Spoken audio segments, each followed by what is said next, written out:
Buffer solution. पहला तो ये लिक्विड नहीं है, ये क्या है, सॉल्यूशन है। तो बफर सॉल्यूशन उसको कहते हैं जो पीएच का चेंज होने से रोके। तो लिखना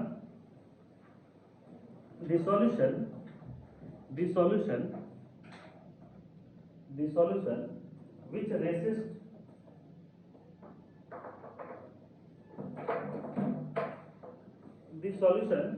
which resists change of pH, the solution which resists change of pH is called buffer solution, buffer solution उस सॉल्यूशन को कहते हैं जो पीएच का चेंज होने से रोके, याद रहेगा। और पीएच का चेंज किस तरीके के सॉल्यूशन का रोका जा सकता है, स्ट्रॉन्ग या वीक। स्ट्रॉन्ग इलेक्ट्रोलाइट का रोका जा सकता है या वीक इलेक्ट्रोलाइट का। मान लो कि हम साइकिल चलाते हुए आ रहे हैं और आ रहे हैं बुलेट चलाते हुए आ रहे हैं, कब हमें रोक पाओगे? साइकिल में। मतलब वीक इलेक्ट्रोलाइट का पीएच को रोका जा सकता है, स्ट्रॉन्ग इलेक्ट्रोलाइट के लिए नहीं रोका जा सकता। मतलब buffer is applicable only for the weak electrolyte, याद रहेगा। तो लिखना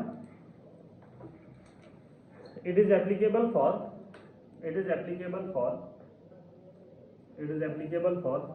वीक एसिड और weak base only. Buffer solution कब फॉर्म करता है? सिर्फ वीक एसिड और वीक बेस में। स्ट्रॉन्ग एसिड स्ट्रॉन्ग बेस के पीएच को रोका नहीं जा सकता, याद रहेगा। बफर रेंज लिखना, बफर रेंज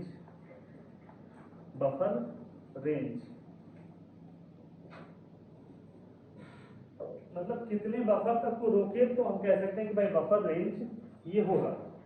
जैसे कहते हैं कि जो पीएच का जो चेंज है delta pH is equal to ±1 अगर हो, तो यही होता है बफर रेंज। मतलब पीएच में 1 तक का चेंज अगर आ जाए, चाहे वो प्लस हो जाए या माइनस, तभी उसको क्या कहेंगे, बफर। उससे ज्यादा का चेंज हो जाए, सर पीएच में 1.2 का चेंज आ रहा है, तो उसको हम बफर सॉल्यूशन नहीं कहेंगे, याद रहेगा। तो बफर का रेंज क्या होता है? ±1। क्वेश्चन लिखना, what will be the buffer range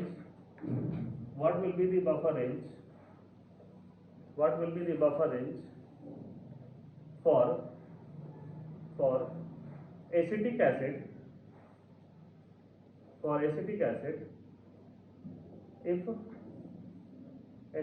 if its pH is 4.2, तो हम बस उसका पूछ रहे हैं कि भाई उसका बफर रेंज क्या होगा जब उसका पीएच कितना है, 4.2। क्या होगा इसका रेंज, बोलो। 3.2 से लेकर के 5. इसके बाहर आ गया सर, 3.1 आ गया तो बफर सॉल्यूशन नहीं कहेंगे। 5.3 हो गया तो बफर सॉल्यूशन नहीं कहेंगे। इसी को कहते हैं बफर रेंज। मैक्सिमम है, नहीं भी चेंज हो सकता है उसमें।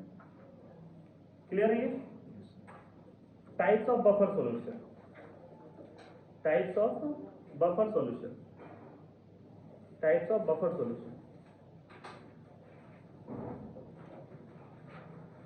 First one is acidic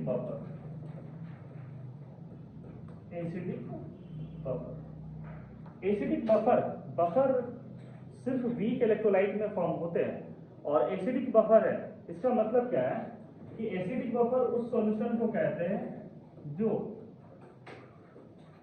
weak acid and it's salt, it's का मतलब समझना ना, जो भी एसिड है वो अपना ही सॉल्ट फॉर्म करेगा, तो उसको हम क्या कहेंगे, एसिडिक बफर। याद रहेगा, एसिडिक बफर किसको कहेंगे, जो वीक एसिड हो और उसके साथ साथ में क्या हो, उसका अपना ही सॉल्ट हो। जैसे फॉर एग्जांपल अगर हम लोग बात करें, एसिडिक एसिड क्या है, वीक एसिड है, यस नो, तो इसका कॉम्बिनेशन, इसका सॉल्ट क्या हो जाएगा, CH3CON हो सकता है ना, जब उसको नहीं भी लिख सकते हो और माइनस प्लस को और लिख दो तो ज्यादा बेहतर। तो ये एक वीक एसिड है और ये उसका क्या है, सॉल्ट है। तो इन दोनों के कॉम्बिनेशन को हम क्या कह सकते हैं, ये किसका फॉर्म करेगा, बफर सॉल्यूशन का फॉर्म करेगा। इसी तरीके से अगर हम बात करते हैं फॉर्मिक एसिड, और फॉर्मिक एसिड का सॉल्ट ले लिए HCOO -K+, ये भी एक एसिडिक बफर है। HCN एक वीक एसिड है, इसका सॉल्ट मान लो क्या करें, KCN ले, ये भी क्या हो जाएगा, एक एसिडिक बफर होगा। एसिडिक बफर किसको कहते हैं, तो वीक एसिड और उसी का सॉल्ट हो तो उसको हम क्या कह देंगे, एसिडिक बफर। अगर कहीं पर ऐसा मिल जाए H2SO4 प्लस इसका सॉल्ट होगा NaHSO4, क्या इसको एसिडिक बफर कहोगे, क्या इसको एसिडिक बफर कहोगे, नहीं कहोगे, क्यों, ये क्या हो गया, स्ट्रॉन्ग एसिड हो गया। तो आप जो भी बुक सॉल्व करोगे आयनिक इक्विलिब्रियम का, उसमें ऐसे क्वेश्चन आपको मिलेंगे कि which of the following is acidic buffer, basic buffer, या सिंपल ऐसा होगा कि बफर कौन सा। तो कैसे चूज करोगे, तो वीक एसिड या वीक बेस के साथ क्या होगा, उसी का सॉल्ट होगा। अगर स्ट्रॉन्ग एसिड स्ट्रॉन्ग बेस दिख जाए मतलब ये बफर का फॉर्मेशन ये नहीं करेगा। एसिडिक बफर क्लियर है। नेक्स्ट देखना बेसिक बफर।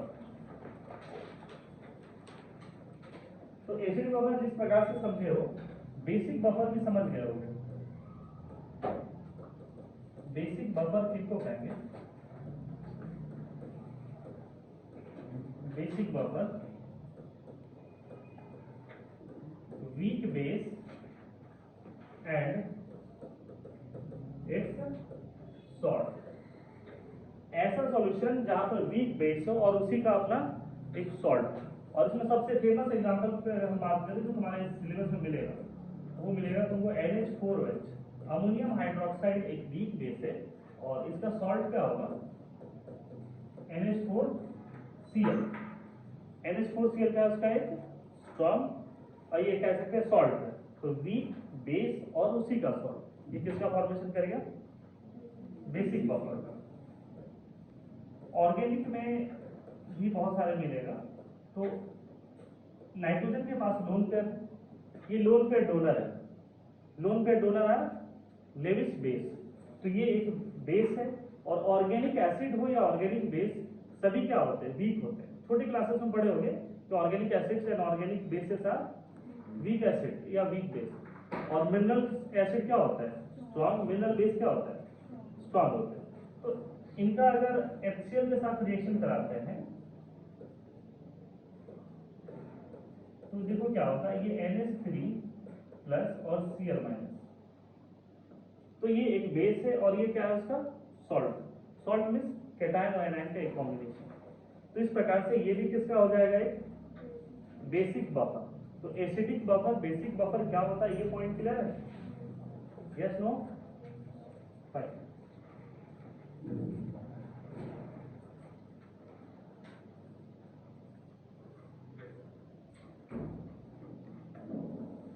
ये सर्कल नहीं दोगे ना, सब खत्म। pH of acidic buffer, pH of topic है, pH of acidic buffer. Acidic buffer का pH कैसे कैलकुलेट करते हैं।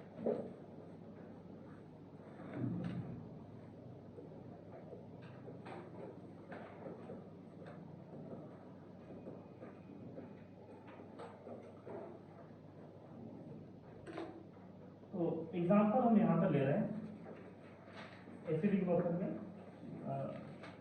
CH3 वाला ही CH3COOH एंड CH3COO, ये एक एसिडिक बफर। साथ साथ मिलते तो ये टॉपिक आसान है। CH3COOH है, तो इनका डिसोसिएशन किस फॉर्म में होगा, H+ और CH3COO, ये कुछ ऐसा ही होगा। और Ka that is equilibrium constant for acid. तो ये इस प्रकार से यहाँ पर इनका डिसोसिएशन हो।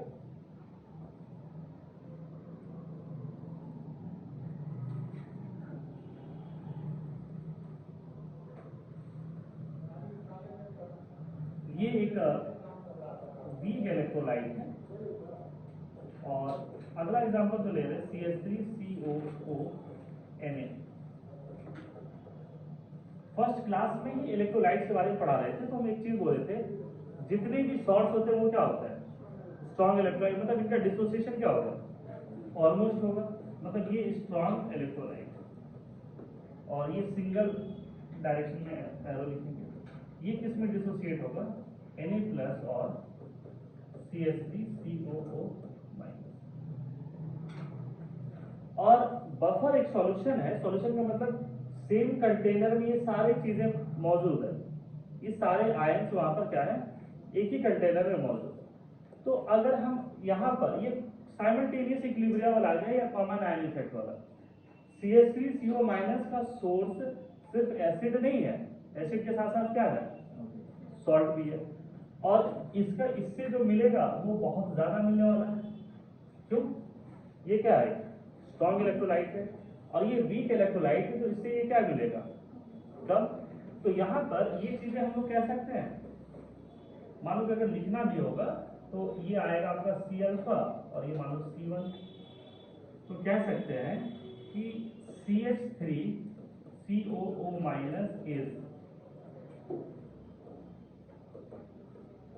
is majorly from, कहां से आ रहा, एसिड से या सॉल्ट से, कहां से आ रहा, सॉल्ट से आ रहा, मतलब CH3CO- is majorly from salt, ये सॉल्ट से थ्रू आ रहा है। इसका मतलब ये भी हुआ कि C∝ प्लस C1 ये किसके बराबर आ जाएगा, बोलो, C1 के बराबर आ जाएगा। ये चीजें समझो, मतलब ये उसके सामने कुछ भी नहीं है, उसके सामने क्या है, कुछ भी नहीं। जैसे आप समझो एक छोटी सी चीज है, अभी एक नया न्यूज में देखे होंगे कि अडानी के ऊपर में ये जो चल रहे हैं इस तरीके की सारी चीजें, यस नो, तो उसका प्रोडिक्शन इसलिए भी है कि अगले साल क्या है, इलेक्शन है, और बीजेपी को सबसे ज्यादा फंडिंग कौन देगा, अडानी देगा। तो इसकी फंडिंग को, इसको ऐसा उलझा दिया जाए कि फंडिंग ना कर पाए।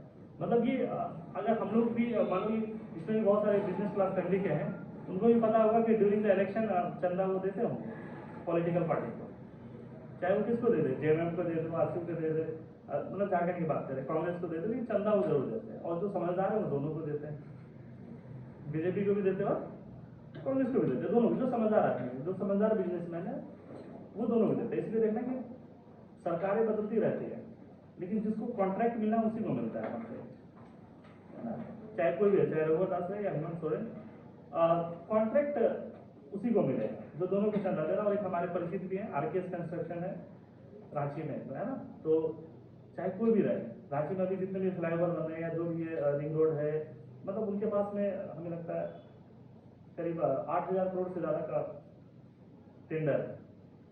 तो अभी जैसे गया पटना 6 लेन बन रहा है, या बहुत सारे जितने भी रोड सब बन रहे हैं ना, देखे होंगे सारी चीजें, तो सारा उन्हीं का है, मतलब ऑलमोस्ट। ये स्टेडियम, धुरो वाला स्टेडियम उन्हीं का बनवाया हुआ है ना, हाँ, देखो वो जानता है उसको, है ना, तो उसको पता है कि मैनेज कैसे करना है। तो यहाँ पर देखो हम ये कहना चाह रहे हैं, सुनो यहाँ पर, कि हम भी डोनेशन दे रहे हैं, डोनेशन नहीं, चंदा को क्या नाम रख दिया हम लोग, डोनेशन, कि हम भी डोनेशन दे रहे हैं कि भाई ये पार्टी क्या करे, अच्छे काम करे। तो जो मेरा कंट्रीब्यूशन है और अडानी का कंट्रीब्यूशन है, तो उस अडानी के सामने मेरा कंट्रीब्यूशन क्या हो जाएगा, नेग्लिजिबल, ऑलमोस्ट जीरो, यस और नो, मुस्कुरा रहे हो ना, उसी, इसका मतलब यही है कि तुमको समझ में आ रहा है, हाँ या ना। तो ऐसा ही स्थिति यहाँ पर हुआ है, ये आ रहा है फ्रॉम अडानी, क्योंकि ये क्या है, स्ट्रॉन्ग इलेक्ट्रोलाइट है, और ये कहाँ से आ रहा है, ये मेरे तरफ से आ रहा है, तो ये इसके सामने क्या हो जाएगा, नेग्लिजिबल। इट मीन्स हम ये डिनाई नहीं कर रहे हैं, नहीं पढ़ो क्या, CH3CO- is majorly from the salt, इसका मतलब ये कंसेंट्रेशन मेजर कहाँ से हो, बोलो, सॉल्ट से। कोविड में बहुत लोग PM केयर में डोनेट किए थे, सब डोनेट करके खुश थे, पता चला कि रतन टाटा ने 1,000 करोड़ डोनेट कर दिया, देखना उस समय क्या, तो तुमको लगा अरे हम तो कुछ नहीं किए, क्या ऐसे लगा होगा। तो फाइनली अब हम लोग आते हैं यहाँ पर कि इसका जो मेजर कंट्रीब्यूशन है वो कहाँ से है, बोलो सॉल्ट से। अब आप इक्विलिब्रियम कांस्टेंट के अगर इस एसिड का के लिखने में किसके बराबर होगा, बोलो H plus CH3COO minus divide by क्या होगा CH3COOH। अगर एसिटिक एसिड का के लिखे या कुछ इसी प्रकार से होगा। देखो यहाँ पर एसिड, ये अगर एसिड का अगर हम लोग लेके चले तो इसका इक्विलिब्रियम कांस्टेंट क्या हो जाएगा, concentration of H plus into CH3CO minus divide by acetic acid. देखो वही चीज हम यहाँ पे लिखे हैं कि K किसके बराबर है, H plus CH3CO minus and CH3COH। ये चीजें क्लियर है, यस नो? क्या इसको हम ऐसे लिख सकते हैं H प्लस CH3CO माइनस का मेजर कंट्रीब्यूशन कहां से आ रहा था, सॉल्ट से आ रहा था, तो इसको हम डायरेक्टली क्या लिखना चाह रहे हैं, बोलो सॉल्ट। और इसको हम क्या लिख रहे हैं, बोलो कहीं कोई दिक्कत? अब इसके बाद में दोनों साइड में लॉग ले लो, taking log on both side.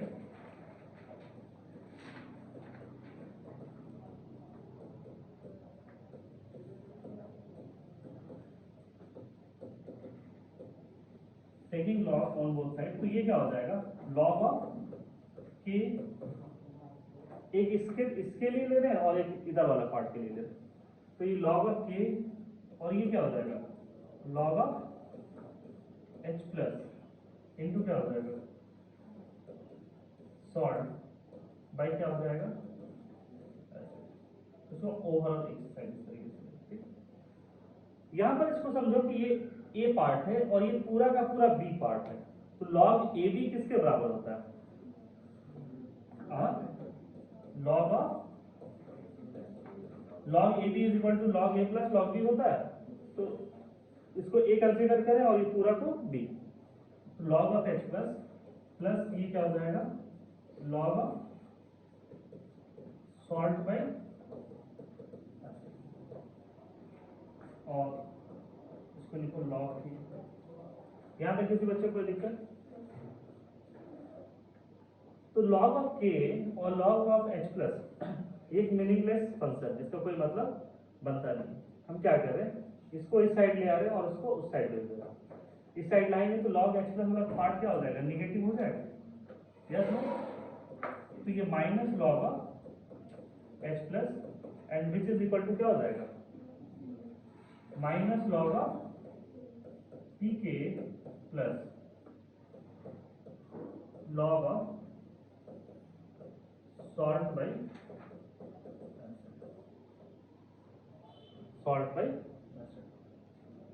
And minus log of H plus क्या है, pH, ये किसके बराबर है, बोलो PK plus log of salt by, ये फॉर्मूला आपको रटना होगा और इसी चीज के लिए हम यहाँ पर ये इसको डिराइव करें।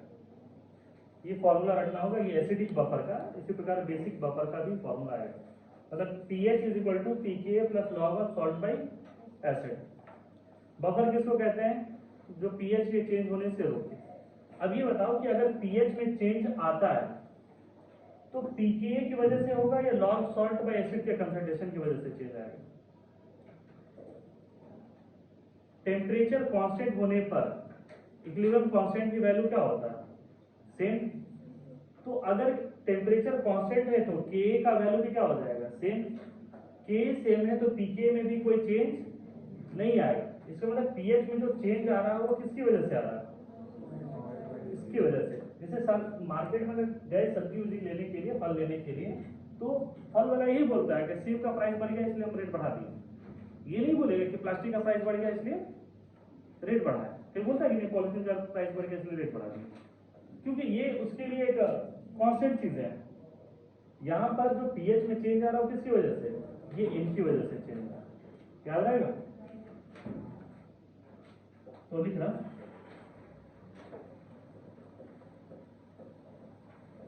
change in pH is due to change in concentration of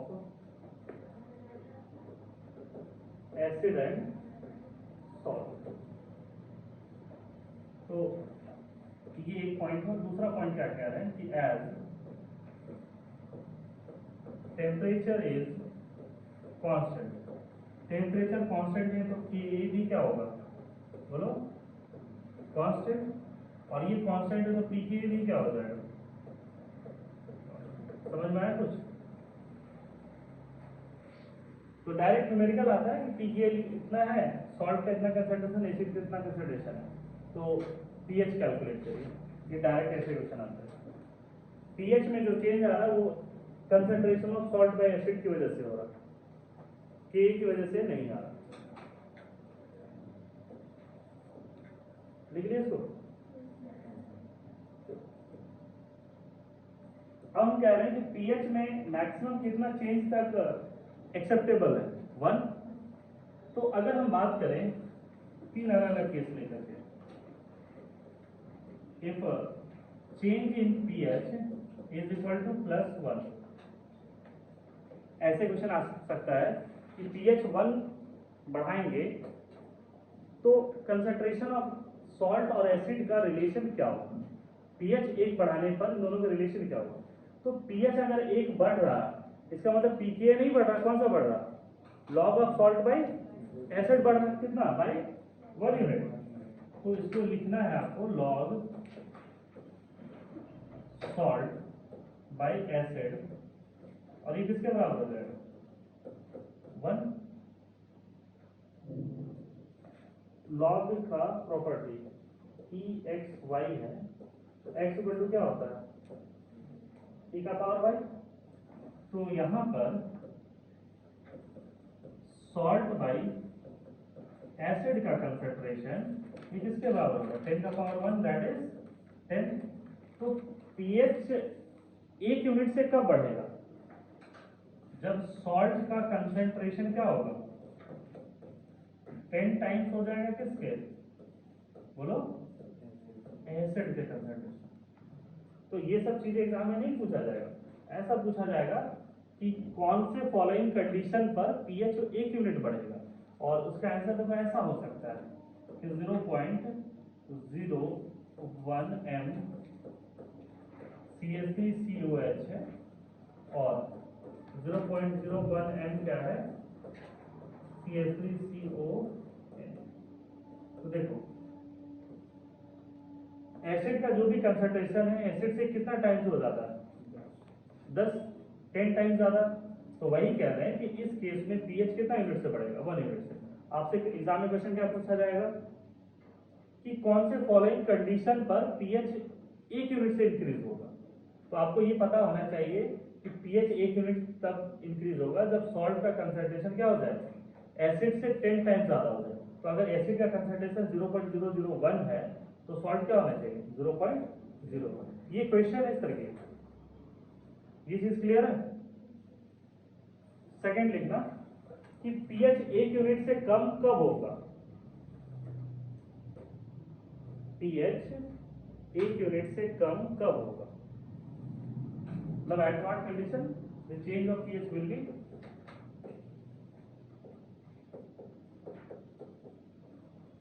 -1। तो पीएच अगर 1 यूनिट कम हो रहा है तो किसकी वजह से, log of salt by acid की वजह से, और ये क्या आ रहा है, -1।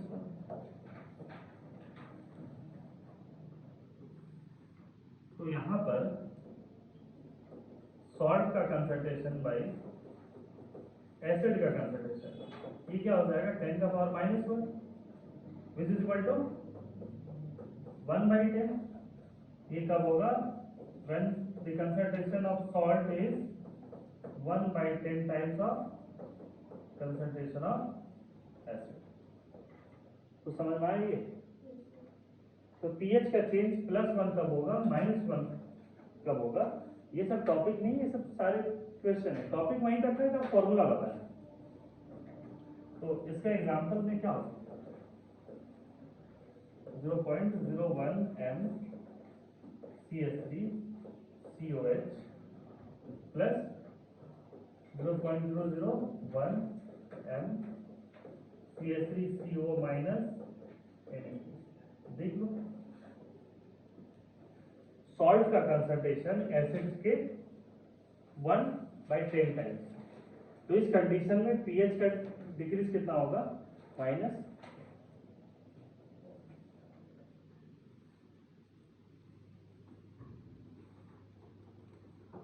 फिर से पूछ रहे बफर किसको कहते हैं? बोलो पीएच के चेंज को। तो बेस्ट बफर किसको कहते हैं? हाँ बेस्ट बफर किसको कहते हैं? जो पीएच को चेंज ही ना, जैसे अगर बोलते हैं प्रूफिंग सिस्टम या बेस्ट वाटर प्रूफिंग सिस्टम, तो बेस्ट वाटर प्रूफिंग सिस्टम क्या हो जाएगा? थोड़ा भी वाटर का लीकेज ना। तो इस तरीके से अगर हम लोग बात करते हैं कि मान लो कि तुम अपने पेरेंट्स से कुछ डिमांड किए और तुमने मान लो कि बोले कि पापा मुझे 50,000 रुपये चाहिए, iPhone 11 ये OnePlus 11 अभी आया हुआ है, और तुम्हारे पेरेंट 50,000 ना देकर के 30,000 रुपये देते कि नहीं कोई छोटा सा मोबाइल ले। इट मीन्स कि वहां पर अभी वो बफर की तरह काम किया। अब उसी बीच में अगर कोई पेरेंट्स अगर कोई बच्चा बोला कि नहीं 50,000 चाहिए पापा मोबाइल के, तो फादर उसके क्या करेंगे? 50,000 तो 55,000 दे लो और सो 256 GB वाला दे लो या 16 GB रैम वाला। तो वो क्या हो गया? तो बच्चा बोले नहीं ये बेस्ट पापा है। बोलते ही नहीं बोलते हैं? नहीं सुनते। मतलब जो बेस्ट क्या हो जाएगा? नहीं बहुत सारे बच्चों को हम देखें कि आप बच्चे नहीं मतलब हमसे छोटे हैं और तुम लोग से बड़े हैं, जब मन तब होता है तो फेसबुक में पोस्ट डाल देते हैं कि मेरे पापा सबसे बेस्ट है ना, मेरी मम्मी सबसे बेस्ट है। तो हम समझ जाते हैं लगता है कुछ डिमांड पूरा हुआ है। मानो यहाँ पर हर बच्चे का जो उनको लगता है नहीं मेरे पेरेंट्स सबसे बेस्ट है, लेकिन यहाँ खड़ा होकर के हर दिन बोलते रहे कि नहीं मेरे फादर सबसे बेस्ट है, मेरे फादर सबसे बेस्ट है, तो तुम लोग गुस्सा हो जाओगे उससे, या सुनो। तो बेस्ट का मतलब वही बात कर रहे हैं कि आज के डेट में क्या है, बेस्ट किसको बोलते हैं? जो डिमांड की है। जैसे तुम किस टीचर को बेस्ट मानते हो स्कूल में? जितना नंबर डिमांड किया उतना नंबर तुमको दे दिया, वो तुम्हारे लिए कौन हो गया? बेस्ट टीचर, या सुनो। और जो टीचर नंबर काट देंगे इसलिए काटेंगे क्योंकि तुमको सिखा रहे हैं कि देखो तुम यहाँ गलती की हो, तुम उसे एनवाइट रखते हो कि नहीं आप मेरा नंबर काट दिया, दुश्मनी है ये वो। तो उसी प्रकार से आपको ध्यान में रखना है कि बेस्ट बफर किसको कहते हैं? बेस्ट बफर किसको कहेंगे? कुछ नहीं बोल रहे, मतलब जितना डिमांड किए उतना मिल गया, कुछ भी रेसिस्ट नहीं हुआ। तो बेस्ट बफर उनको कहेंगे जब पीएच का चेंज क्या होता है? 0। और पीएच का चेंज 0 होने का मतलब क्या हो गया? Log of salt by acid का कंसंट्रेशन क्या होता है? 0। तो यहां पर सॉल्ट का कंसंट्रेशन बाय एसिड का कंसंट्रेशन इज इक्वल टू क्या होगा? 10 का power 0 which is equal to 0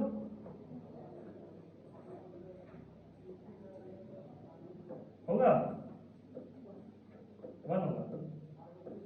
अब ये समझो कि हम लोग डायरेक्टली ये सब लिखते ही नहीं है सीधे। कभी देखना है 0 है तो इससे पहले देखना है इसको सीधे log 1 लिखे होंगे, log कैंसिल किए होंगे, लेकिन देखने के नहीं थोड़ा सा हमको फिर बेसिक से उठना पड़ेगा, तो फिर हम यहाँ से उठना है, नहीं तो डायरेक्टली इसको यहाँ से सीधे उड़ाते हैं तो सीधे 1 लिख देते हैं। तो ये सॉल्ट इक्वल टू क्या हो जाएगा? ऐसे। तो कभी भी बफर का बेस्ट बफर कब होगा? जब सॉल्ट और एसिड के कंसंट्रेशन क्या हो जाए? बराबर हो जाए। तो हो सकता है कि एग्जाम में ऐसा लिखा रह जाए कि बेस्ट बफर कब होगा? तो जब 0.01 m क्या हो जाए? CH3COH और 0.01 m क्या हो जाए? CH3CO minus. क्लियर? एग्जाम्पल है जब दोनों का कंसंट्रेशन बराबर होगा तो किसके तरह बिहेव करेगा? Best buffer. इसी तरीके से लिखना है बेसिक बफर का। लिख लिया हो? इसी तरीके से लिखना है बेसिक बफर के बारे में।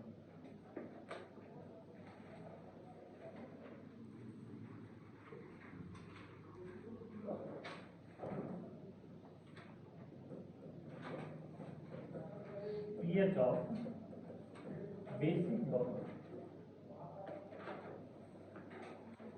तो बेसिक बफर में एग्जांपल में हम लोग लेना चाह रहे हैं सबसे कॉमन एग्जांपल NH4OH और NH4।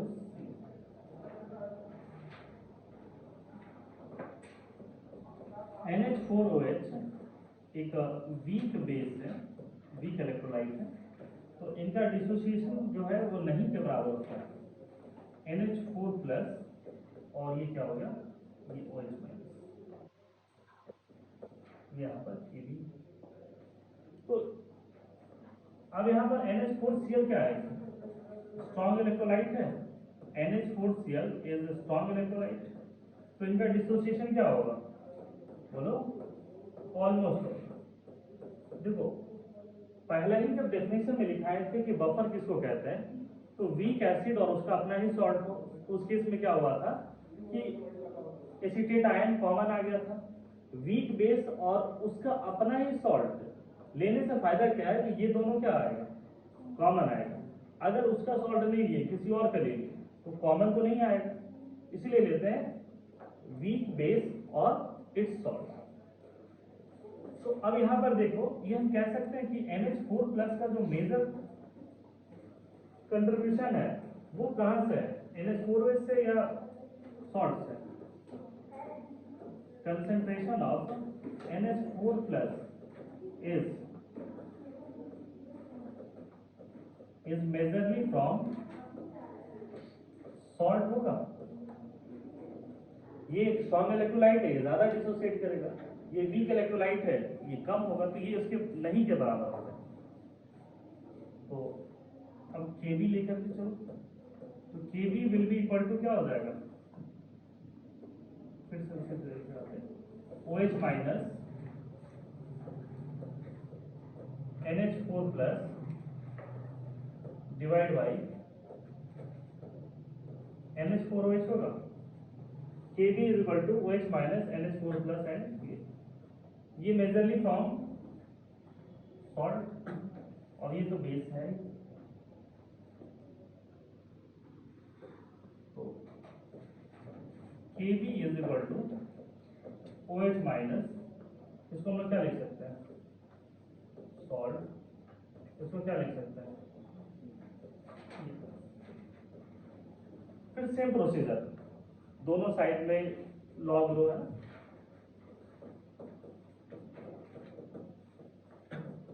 टेकिंग लॉग ऑन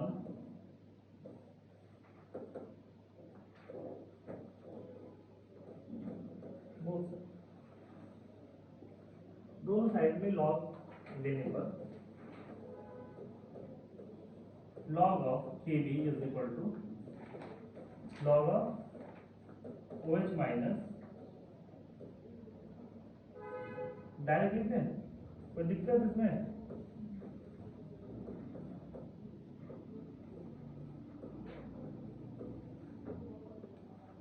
इसको A कंसीडर कर, इसको पूरा B कंसीडर कर और तब लेकर के चल। तो ये log of Kb and log of OH minus plus log of salt by base, एक स्टेप बढ़ा के लिखे या क्लियर है,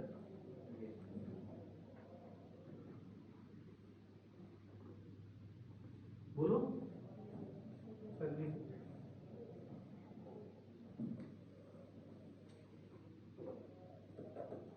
log of OH minus into क्या हो जाएगा, सॉल्ट ऑफ। तो अगेन देखो क्या है, इसको हम A पार्ट कंसीडर कर रहे हैं और इसको B पार्ट कंसीडर कर रहे हैं। log of AB is equal to क्या होता है, log of A plus log of B। तो इसी को फिर से हम लोग लिखेंगे, log of KB is equal to log of OH minus plus log of salt by क्या, ये एक मीनिंगलेस है, और मतलब plus log of OH minus का कोई मतलब नहीं बनता है, प्लस लॉग ऑफ KB इसका भी कोई मतलब नहीं बनता, इसको इधर ले आओ उसको इधर ले आओ ना, तो minus log of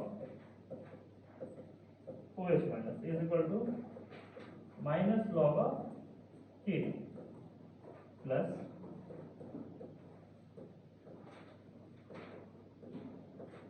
salt by क्या होता है minus log of OH minus is pH minus log of Kb is pKb plus हाँ ये POH pKb और ये लॉग ऑफ सॉल्ट बाई यही फॉर्मूला आएगा। एक बार थोड़ा सा कॉपी थोड़ा सा पलट के एक बार देखना, एसिडिक बफर का फॉर्मूला और बेसिक बफर का याद कैसे रखोगे। अगर एसिडिक बफर है तो पीएच आया होगा, बेसिक बफर है तो पीएच, एसिडिक बफर है तो पीके होगा, बेसिक बफर है तो, और एसिडिक बफर है तो लॉग सॉल्ट बाय एसिड है, यहाँ क्या है सॉल्ट बाय बेस, दोनों को कॉमन करके पढ़ोगे तो फिर ये अच्छे से याद आएगा। क्लियर है? अब आते हैं तो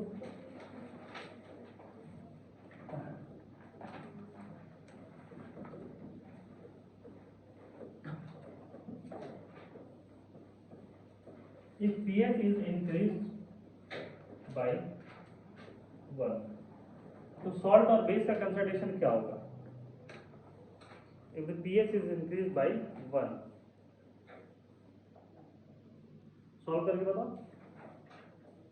pH अगर 1 यूनिट से इंक्रीज कर जाए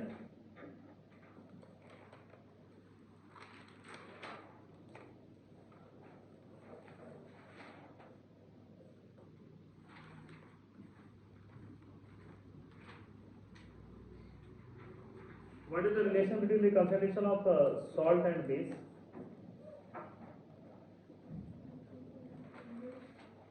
I answer did salt concentration is equal to 10 times of base ना?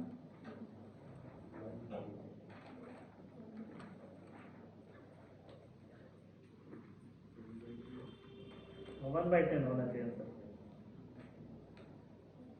1/10। देखो ये फॉर्मूला किसके लिए एप्लीकेबल है? पीएच। अगर पीएच 1 यूनिट से बढ़ेगा तो पीओएच क्या होगा?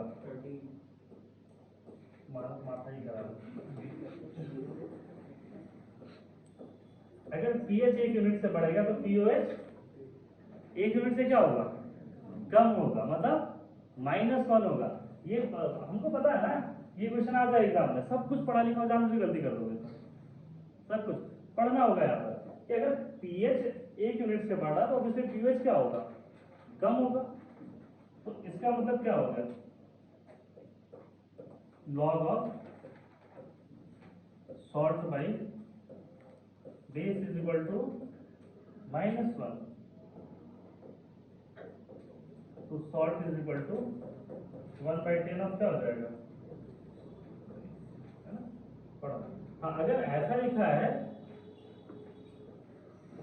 कि pH is increased by 1, pH जो है 1 यूनिट से इंक्रीज हो रहा है, तब तुम्हारा सही है salt by base is equal to 1 तो salt is equal to 10 times of पढ़ना क्वेश्चन।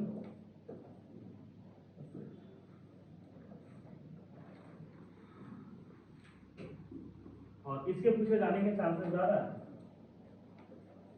क्योंकि बेस वगैरह में भी देखे हो कि हम लोग पीएच निकालते हैं, लेकिन फाइनल क्वेश्चन क्या पूछा जाता है? पीएच, टॉपिक का ही नाम है pH of buffer solution, pOH of buffer solution नहीं, क्या पीएच ऑफ। तो जैसे अगर यहाँ पीएच निकाले थे ऊपर में तो फॉर्मूला क्या करोगे? 14 से माइनस करना पड़ेगा उसका ना। सेकेंड पार्ट,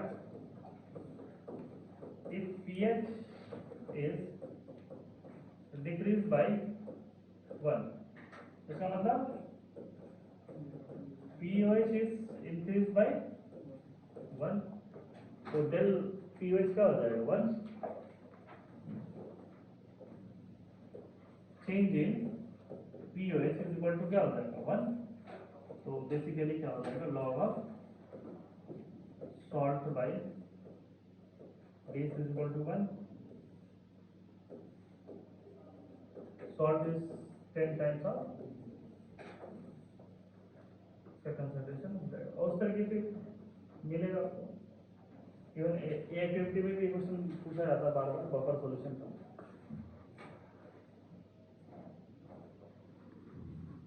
कर लो बेस्ट बफर, देखो third point best buffer. Best buffer कब गाएंगे? डेल्टा पीओएच इक्वल टू 0, इसमें डेल पीएच भी तो 0 आ जाएगा। और 0 कब होगा? जब सॉल्ट का कंसंट्रेशन और बेस का कंसंट्रेशन क्या होता है? इक्वल होता है। याद रहेगा। बेस्ट बफर कब कहेंगे? जब दोनों का कंसंट्रेशन बराबर हो जाए, सॉल्ट का बेस का बराबर हो जाए। लिखो लिखो बेस्ट बफर, मतलब हमें लिखने को भी नहीं लिखो इज इक्वल टू 0,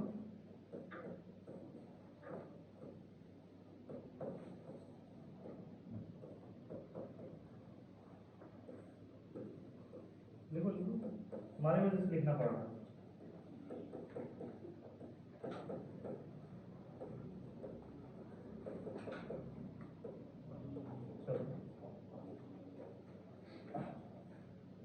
तो ये बफर के क्वेश्चन हो जाएंगे। तो इसमें डायरेक्टली फॉर्मूला बेस्ड क्वेश्चन आते हैं कि पीके इतना है, सॉल्ट और एसिड का कंसंट्रेशन ये है, तो पीएच निकालो। एक क्वेश्चन करा देते हैं। तो लिखना calculate the pH of, calculate the pH of 0.01 and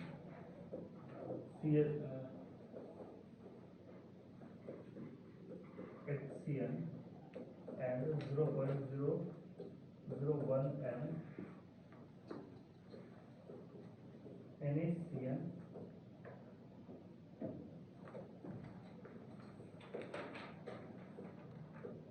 where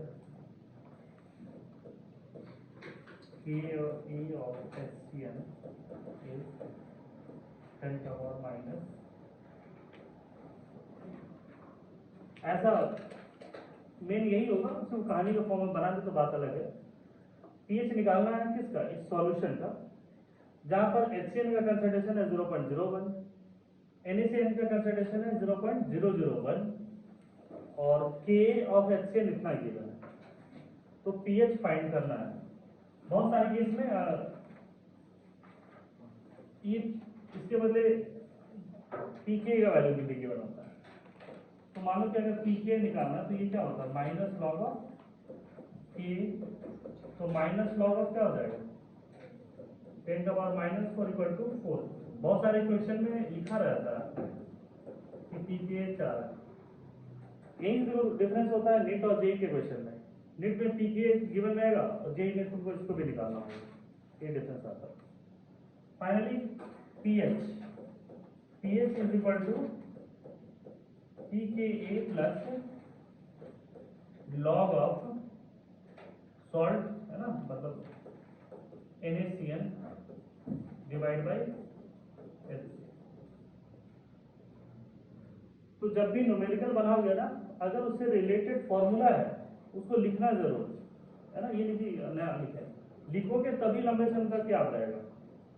ऐसा पॉसिबल नहीं है कि कल सुबह 4 बजे उठो और 2 घंटा से फॉर्मूला का जाप करना स्टार्ट कर दो, 15 दिन बाद भूल जाओगे। लेकिन जब भी फॉर्मूला इस तरीके के न्यूमेरिकल आए उस टाइम में एक फॉर्मूला लिख दो।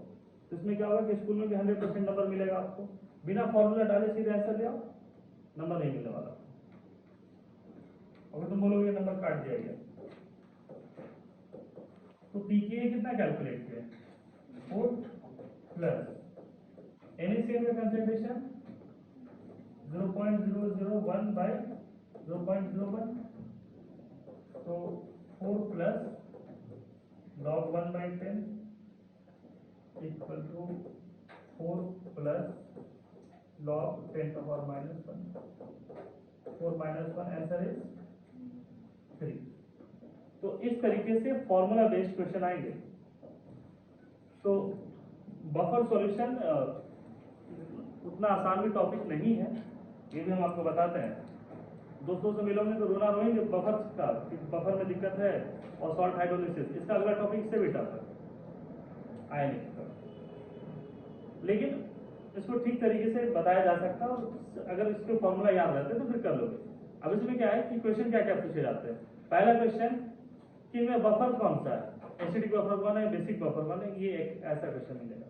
दूसरा कि बफर में किस प्रकार से चेंज करेंगे कि pH 1 का बढ़ जाए, 1 कम हो जाए, या बेस्ड बफर। और इस बार भी जेईई में ये इस तरीके का फॉर्मूला बेस्ड क्वेश्चन पूछा गया है। इस बार के मतलब 2023 में जो हुआ, डायरेक्टली ये फॉर्मूला गिवन है और ये इस तरीके से लगा करके उनका pH कैलकुलेट करो। क्या सेम इसी तरीके से pH भी निकाल लोगे? तो यहाँ पर बफर सॉल्यूशन आप लोगों का कंप्लीट हो गया, और टॉपिक लिख लेना।